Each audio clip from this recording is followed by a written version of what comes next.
Aló. Gracias, señor presidente. Un saludo muy cordial a todos los funcionarios del gobierno departamental, a la doctora Luz María y a los demás aquí presentes. Yo quiero empezar celebrando que por primera vez tenemos una coincidencia con la gobernación de Antioquia en algún tema, y es en el tema que la doctora acaba de manifestar sobre el tema de la EPS mixta. Ella dice que la creación de la EPS mixta es un hito, lo marca como un hito es un punto muy alto en cualquier otro tema, y realmente es un hito porque es una especie de genialidad de la administración del doctor Fajardo, convertir una entidad sin ánimo de lucro, seguirla calificando de ser sin ánimo de lucro, pero que sea en los hechos con ánimo de lucro. Eso sí es un hito. Eso sí es una especie de genialidad de convertir una cosa en otra, de convertir el agua en vino o multiplicar los panes y los peces. Porque la realidad... Permítame un segundo, aquí está. La realidad, amigos diputados, amigos asistentes, es que el artículo 8 de la ordenanza que aquí aprobamos dice textualmente: la EPS que se creará con la presente ordenanza no tendrá ánimo de lucro. Su objetivo será garantizar el derecho a la salud de los usuarios del régimen de sociedad contributivo. Y yo no puedo entender cómo vienen a decirnos, sin ruborizarse, los funcionarios del doctor Fajardo, que como los dividendos se capitalizan, entonces es una entidad que no tiene ánimo de lucro. Esa es la explicación que nos dan. Como los dividendos no se van al bolsillo de los accionistas, sino que van a capitalizarse para ejercer su función de ser una entidad prestadora de salud, entonces no hay ánimo de lucro. Pero resulta que es cierto que los dividendos se deben capitalizar, eso dice, y eso dice en el acuerdo de accionista, pero también es cierto, doctora Luz María, y usted no lo menciona, que la participación de los socios, cualquier socio la puede vender a los otros socios. Y en el acuerdo de accionistas está establecido, se puede vender la participación. Entonces usted pasa 4 o 5 años capitalizando utilidades, y cuando venda su participación le tienen que devolver la plata de lo que ya tiene capitalizado. ¿O qué? ¿O le van a devolver con estampitas de la Madre Teresa de Calcuta? ¿O le van a pagar con estampitas de Santa Madre Laura? No, le pagan es con plata contante y sonante. El abuelo mío siempre decía: plata es lo que plata vale. El abuelo mío era negociante de bestias. Entonces a veces le iban a pagar una bestia y se le iban a pagar con unos bultos de abono o con una vaca, y él recibía eso porque decía: plata es lo que plata vale. Bueno, hay 3 vías doctora Luz María, hay 3 vías para recuperar las utilidades del socio con fama, que es el que las va a recuperar. El artículo 12 habla del derecho de preferencia y la enajenación de acciones.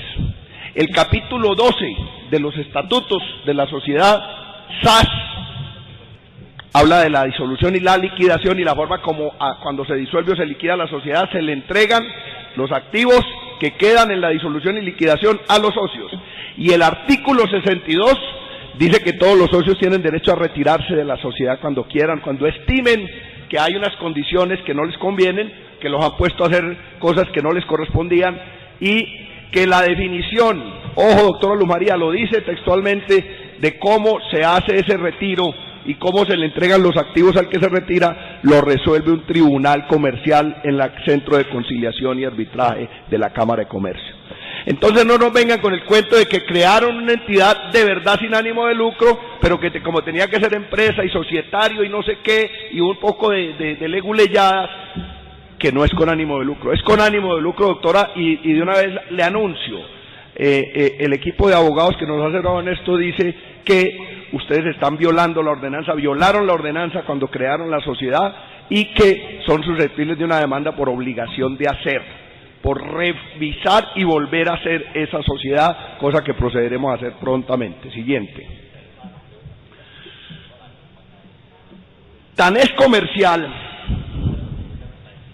doctora, que la valoración que hicieron se la encomendaron a una sociedad experta en valorar a sociedades comerciales. Jaramillo Pérez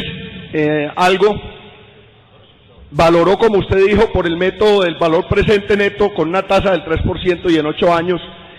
Doctora, en el cuadro que yo tengo dice que se valora la EPS conformada por el departamento, el municipio y Confama en 28.345 millones de pesos. Ese es el cuadro que usted nos entregó, que está aquí. Entonces lo que valoraron es la sociedad de los tres en 28.000 millones. Si a eso vamos, entonces ustedes no le han debido a Confama valorar sus activos, sino en un porcentaje de 28.000 millones, que es lo que vale toda la sociedad. Yo creo que debieran revisar eso. Ahí hay un error, o de la empresa que valoró, o de ustedes, porque les recibieron en 21.000 millones, que es casi el 80% del valor de toda la sociedad, la participación a Confama. Siguiente, y mire, esa participación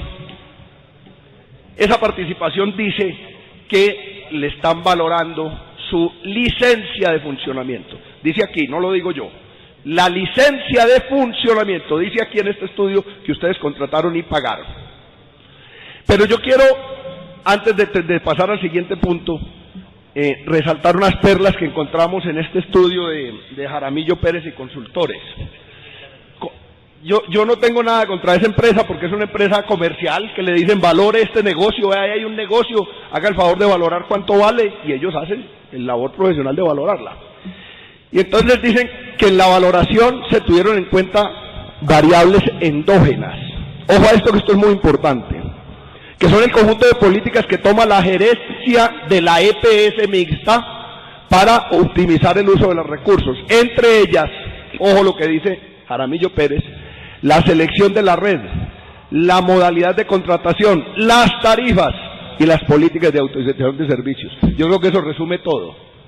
A esta EPS la valoraron teniendo en cuenta que pague bajito la unidad de pago por capitación, que no contrate por evento y que ponga barreras de acceso al ciudadano.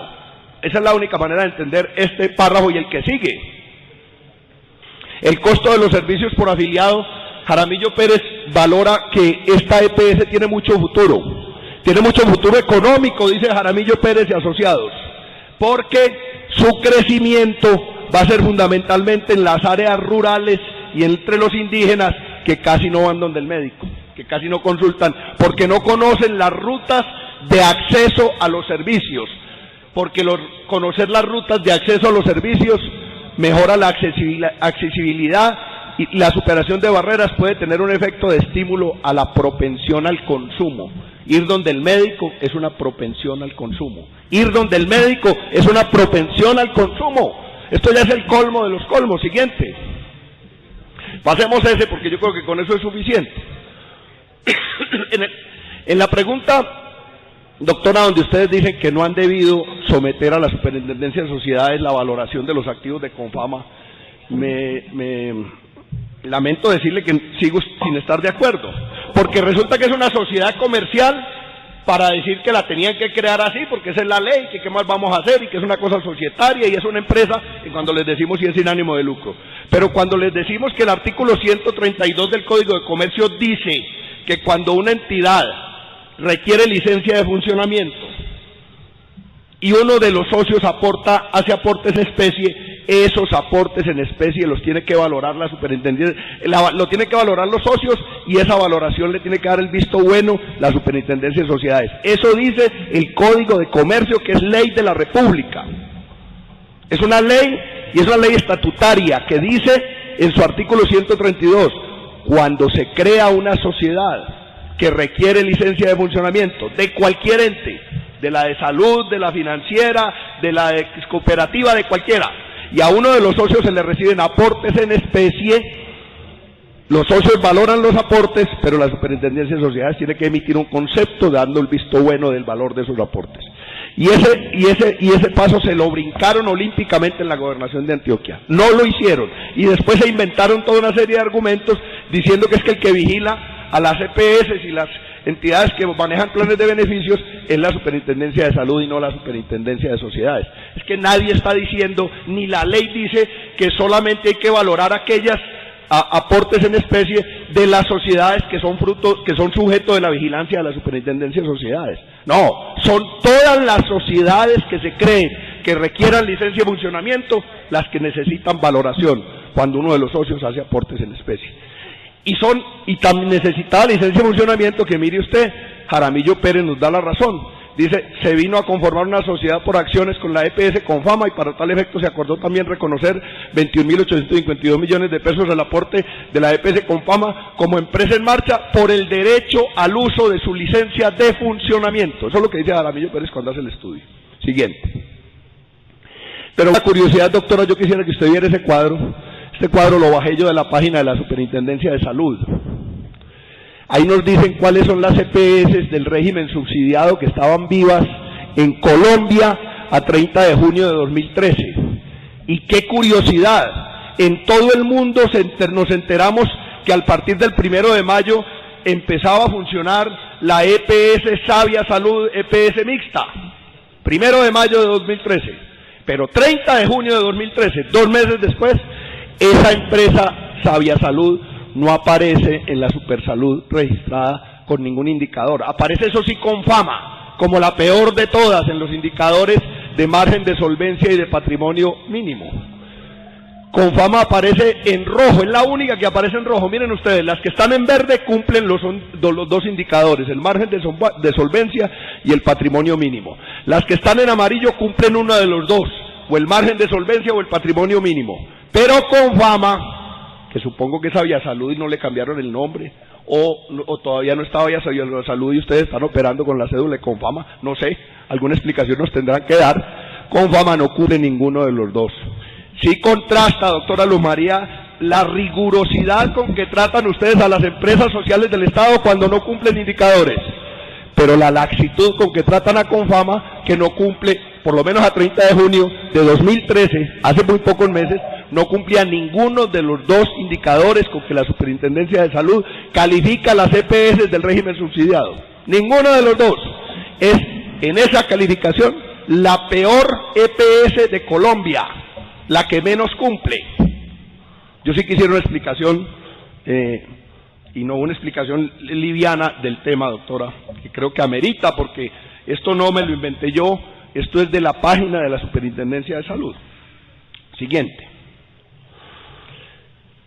Sobre la relación de la EPS Sabia Salud con los Red Pública Hospitalaria. Yo sostengo que para salvarle las inversiones a Confama, para cuadrarle la caja Confama, crearon la EPS mixta.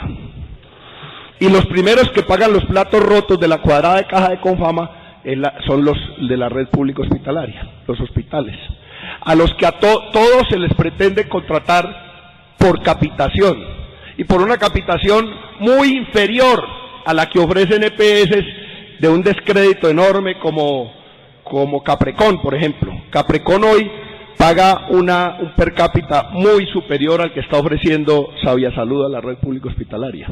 Y como hay giro directo, hoy, mire cómo va de vuelta la vida, los hospitales públicos de Antioquia están añorando a Caprecon, a la horrorosa Caprecon la están añorando, porque con el Caprecon les va mejor que con Sabia Salud.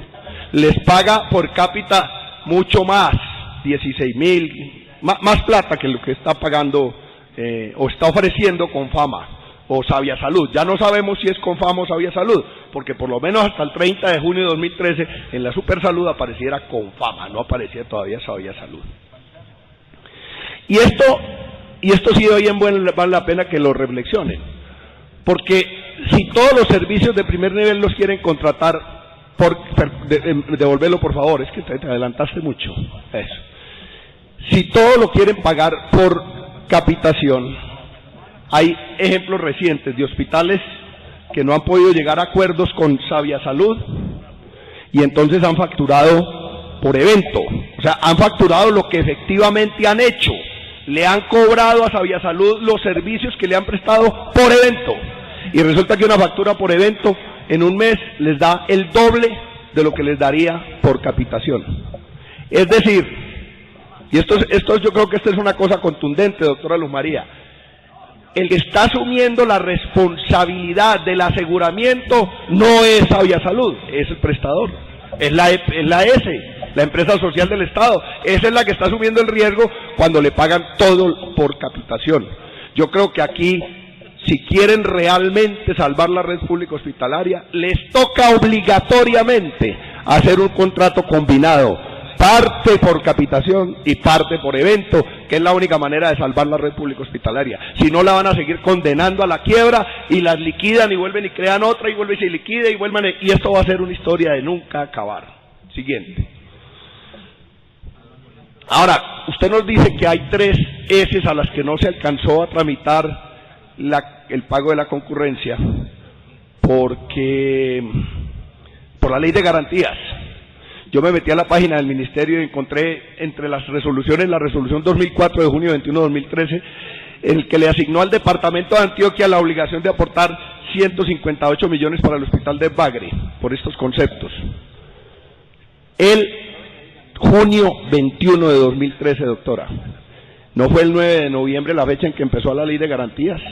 De junio 21 a noviembre 9 no había tiempo de tramitar esos recursos, el CDP, que usted dice que el CDP llegó ya después de que había entrado la ley de garantías.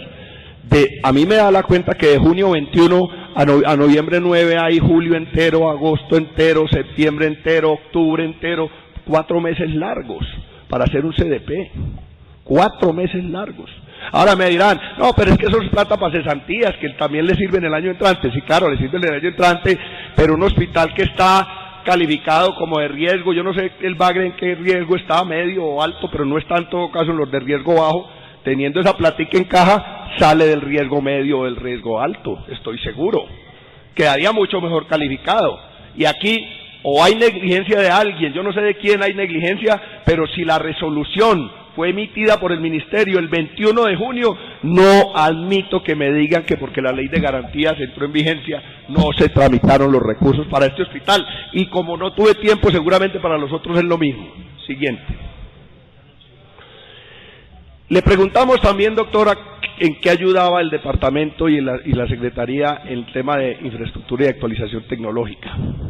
Y mire usted, una cosa bien asombrosa, que yo dije, bueno, están haciendo la tarea bien hecha, porque nos dicen que en el año 2012 invirtieron 5.822 millones y en el 2013 van invertidos 27.014 millones. Yo dije, no, multiplicando la inversión por 5, así sí va a rendir la cosa, porque cuando usted invierte 5.000 millones para ayudar a la habilitación, ayudar a salvar hospitales, a que mejoren, y al año siguiente invierte 27.000, está haciendo muy bien la tarea. Pero me puse a entrar en detalle de dónde estaba la plata y ahí están 24.000 millones de vigencias futuras del Hospital de Caucasia. Siguiente, entonces, la conclusión es que es una manipulación de las cifras en la que no aumentó la inversión en infraestructura y en modernización tecnológica de los hospitales públicos de Antioquia, sino que rebajó de 5.822 a 2.527, que es lo que realmente están poniendo en el presupuesto del 2013, porque hacen aparecer un crecimiento que no existió, que no está por ninguna parte, que está en unos recursos de una obra que viene de hace muchos años y que hay que acabarla, porque si no se acaba es una inversión que el departamento perdería ahí. Creo que es una manera muy sesgada de presentar las cifras que yo no acepto. Porque a mí no me pueden decir que entonces la plata del Hospital de Caucasia la meten en el mismo costal con el esfuerzo que se hace para mejorar la infraestructura del hospitalaria actual y el mejoramiento tecnológico. Siguiente.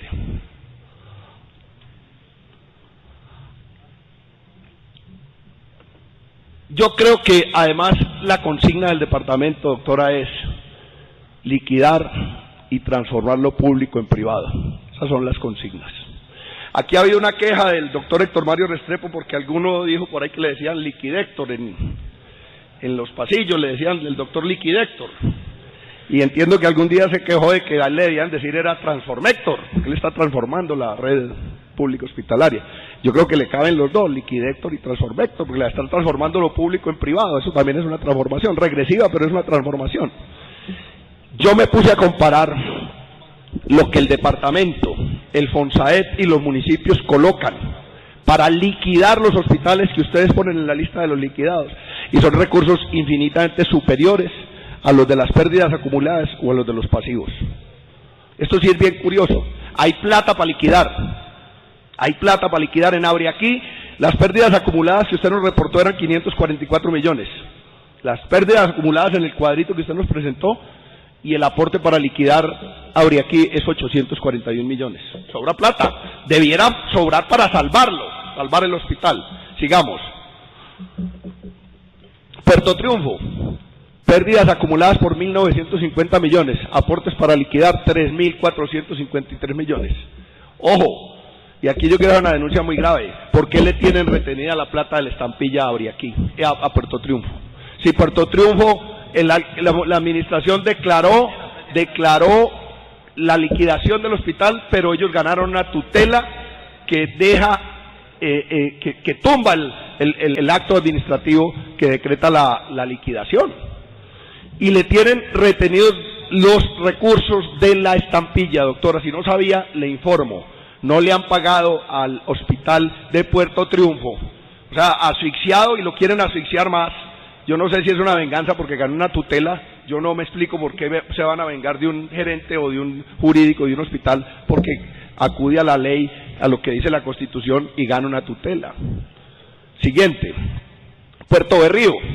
En Puerto Berrío el pasivo que usted nos reporta en el Hospital La Cruz son 13.613 millones. Y el aporte para liquidarlo es 16.123 millones. Y le entregan la operación de Puerto Berrío a CIMA, a un privado, con la asesoría, doctora, de la Secretaría de Salud. No se nos lave las manos diciendo que eso es responsabilidad de los alcaldes y de su equipo asesor que asesora a las administraciones municipales. Y acaban con el segundo nivel en el Magdalena Medio. Recientemente hubo un bloqueo a la vía en la altura del puente del río Magdalena en Puerto Berrío. ¿Y sabe por qué, doctora? Porque mataron un maestro. Y no había médico legista en el hospital de Puerto Berrío. CIMA no tenía un médico legista. Tuvieron que traer un legista de Cimitarra y duró 16 horas bloqueada la vía porque los maestros se emberracaron, que no les devolvían el cadáver para enterrar a su compañero. Y no les devolvían el cadáver porque no había quien hiciera el levantamiento del cadáver de una persona que había sido asesinada. Porque CIMA no tenía especialistas, porque CIMA no tiene especialistas, los contrata. O sea, nos dicen: liquidamos el Hospital La Cruz de Puerto Berrío para mejorar el servicio, y resulta que los hechos demuestran que lo estamos empeorando a través de un organismo privado que yo no sé qué capacidad financiera tenga para resolver ese problema. Siguiente. En Santa Rosa, las pérdidas acumuladas que usted nos dice son de 843 millones y el aporte para liquidar es de 5.242 millones. Siguiente. Apartado, el pasivo, 15.600 millones y el aporte para liquidar es de 19.358 millones. Pero además, doctora, me pareció demasiado sesgada la respuesta sobre cuando yo pregunto por qué permiten que la IPS universitaria opere en apartado en áreas que estaban deshabilitadas. O sea, los trabajadores del hospital no les permitían, cuando el hospital era la S. Antonio Roldán Betancourt, no había unas áreas cerradas porque estaban deshabilitadas. Y al día siguiente de haber entrado la IPS universitaria, tomaron posesión de esas áreas y empezaron a prestar servicio en esas áreas. Y entonces lo que me responden es que la IPS universitaria reportó una novedad el 5 de julio y que después fueron a hacer una visita y los trabajadores no los dejaron entrar y que volvieron y no los dejaron entrar. Si no los dejaron entrar, debían esas áreas permanecer deshabilitadas. Yo no entiendo por qué, como por arte de magia, una zona que está deshabilitada, una zona física, un quirófano, una sala de cualquier tipo de procedimientos, que está catalogada como inhábil para operar por la S pública, al otro día entra la IPS privada y ahí sí es habilitable, ahí sí puede operar ahí y no pasa nada. Siguiente. Y finalmente, sobre este tema, doctora, ustedes dicen que no tienen ninguna intención, cuando yo pregunto sobre la entrega de hospitales de segundo nivel a municipios. Estoy hablando de Caldas, estoy hablando de Itagüí, el Hospital San Rafael, y estoy hablando de Bello, el Hospital Marco Fidel Suárez, que se supo claramente que había una intención del departamento de entregarle esas heces a los alcaldes. Y ustedes nos dicen que eso es una solicitud que hicieron los alcaldes, y los alcaldes dicen que es una oferta que les hizo el departamento. Entonces ahí sí es la palabra de uno contra la del otro. Pero yo encuentro en las respuestas suyas que a ustedes les gusta la propuesta y la defienden de esta manera. Para la Secretaría Seccional de Salud y Promoción y Prevención de Antioquia, la integración de las redes de municipios con más de una S es una alternativa técnicamente válida. Y esta integración consistía en que el hospital de primer nivel absorbía al de segundo nivel. Eso es una cosa bien curiosa. Pero además, alguno la calificó, yo creo que ese sí la calificó con una manera precisa, que era como matar el pollito aliviado para hacerle un caldo al pollito enfermo. Coger la S de segundo nivel, que es rentable, que es viable financieramente, y entregársela al primer nivel que tiene dificultades en esos municipios. Siguiente. Bueno, y finalmente el tema de la reforma de la salud, doctora. A mí, francamente, me deja insatisfecho la respuesta que usted da aquí, porque incluso se contradicen algunos acápites con la que nos presentaron por escrito. En la que nos presentan por escrito nos da la sensación de que a la administración del doctor Fajardo le gusta mucho la reforma de la salud del doctor Santos. Yo tengo aquí citas textuales de lo que ustedes no respondieron. Hoy usted dice que a esa reforma hay que hacerle algunos. Nos dijo una cosa, que esa reforma era un remiendo, que no era reformar el vestido, sino remendar el vestido que tenían. Y que esa reforma era una especie de remiendo. Y usted lo que nos dice es que ustedes han propuesto remendar el remiendo. O sea, le han dicho al gobierno de Santos y al doctor Gaviria que remienden el remiendo. Pero ustedes ahí dicen que la reforma en términos generales tiene una buena intención. Yo tengo la opinión en contrario y el movimiento de las batas blancas está convencido que es al revés, que tiene una perversa intención de mantener lo perverso del sistema de salud en Colombia y empezar a minar la tutela, que es tal vez lo único bueno que tiene el sistema de salud en Colombia. Por eso la hemos calificado como la peor propuesta de reforma a la salud, peor que la Ley 100, porque mantiene lo malo de la Ley 100 y lo profundiza y le quita lo poquito bueno o empieza a mellar lo poquito bueno. ¿Les parece buena la transformación de Volvete? ¿Les parece buena? Eso es textual de la respuesta por escrito que tengo aquí. La transformación de EPS en gestora en principio parece buena. Pero, mire el reparo que hacen ustedes en la respuesta escrita. ¿Les parece que faltan incentivos para que el sector privado se mantenga en el sistema? Yo sí quisiera que me explicaran qué es eso, porque el sector privado debe estar frotándose las manos porque les mantienen la intermediación financiera, simplemente les cambian el nombre. Y ahora resulta que el Departamento de Antioquia está abogando porque haya más incentivos para el sector privado para que se mantenga en el sistema. Siguiente. Todas estas cosas las dicen ustedes, doctor, en la respuesta escrita, que la reforma elimina la intermediación financiera. Aquí lo dicen ustedes. Que acaba con el problema de los recobros. Ojo, acaba con el problema de los recobros, claro, porque es que acaba la tutela o la disminuye, y entonces claro, los recobros ya van a ser menos porque ya no va a haber, la tutela va a ser más complicada. Hace énfasis en la atención primaria en salud. Yo no veo por dónde esa reforma haga énfasis en la atención primaria en salud. Eso está en la respuesta, doctora, que usted nos escribió. Y plantea la organización de la prestación de los servicios de salud por medio de las redes integradas de servicios de salud con la nueva figura de las AGS.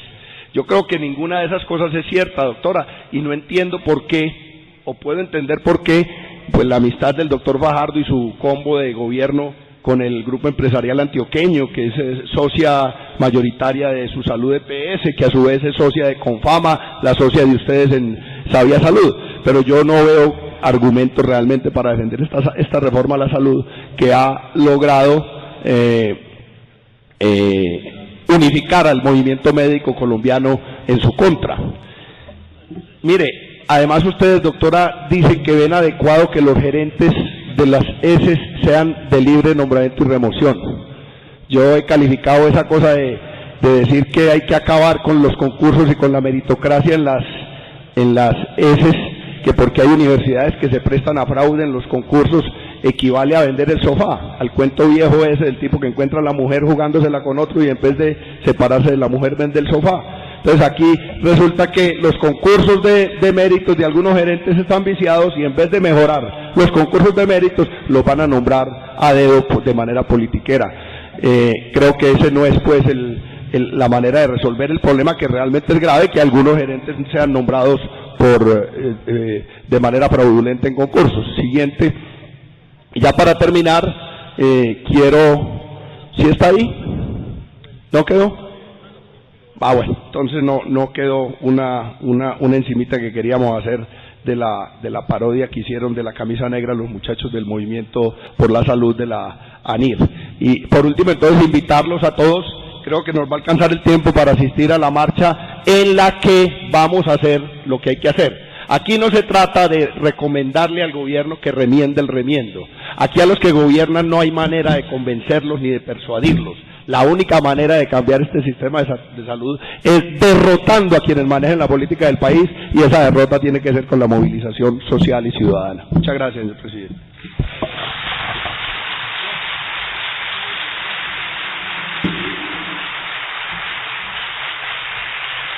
Tiene el uso